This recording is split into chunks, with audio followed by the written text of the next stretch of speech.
गरीब की नवरात्रि।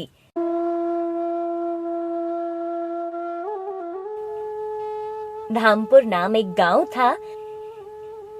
वहां किशन अपनी पत्नी मीरा और बूढ़ी माँ के साथ रहता था। किशन की शादी को हुए 7 साल हो गए थे, पर मीरा की गोद अभी भी सूनी थी।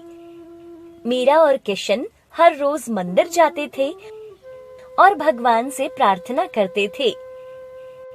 जय माता दी, हे माँ, इस नवरात्र हमारी भी झोली भर दो।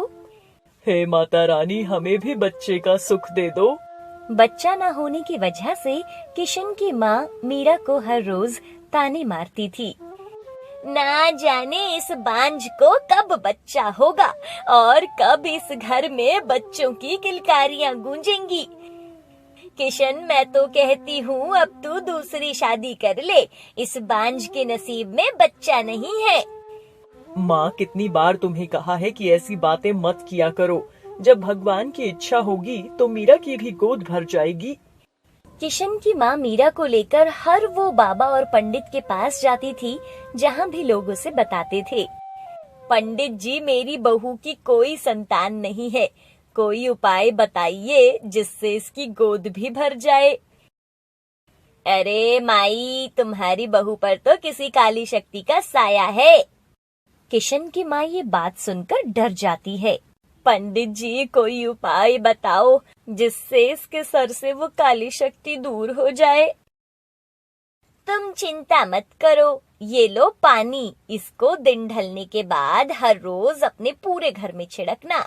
जय हो बाबा की। और वो दोनों वहाँ से चले जाते हैं। घर पहुँचकर किशन की माँ मीरा से कहती है, जैसा पंडित जी ने बताया है ठीक वैसा ही करना। ठीक है माँ जी। बहुत दिन बीत जाते हैं, लेकिन अभी भी मीरा की गोद खाली थी और अभी भी किशन की माँ के ताने कम नहीं हुए थे। ना जाने इस बांझ को कब बच्चा होगा और कब इस घर में बच्चों की किलकारियां गूंजेंगी। ना जाने इस बांझ को कब बच्चा होगा। ना जाने इस बांझ को कब बच्चा होगा। हे माँ, कब तक मुझे ये ताने सुनने पड़ेंगे? मेरी मदद करो माँ।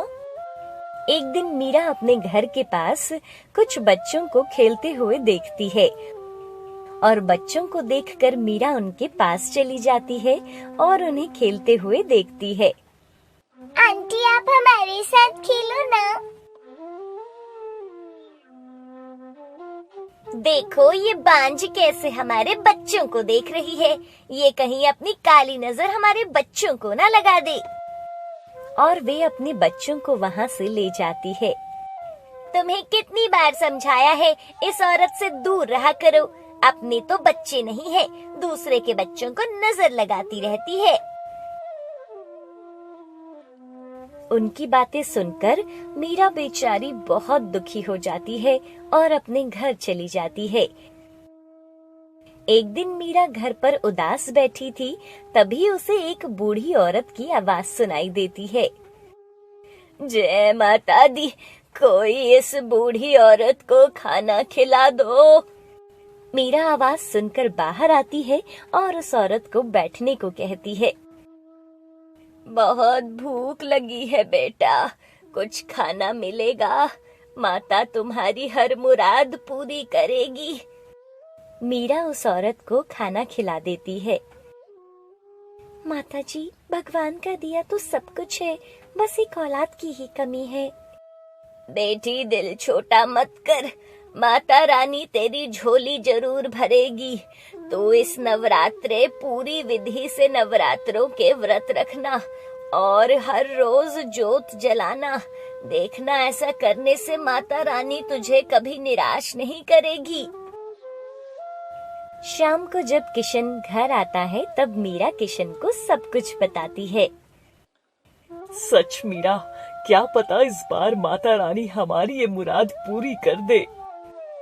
किशन और मीरा पूरे मन और विधि से नवरात्रों के व्रत करते हैं और हर रोज जोत जलाते हैं।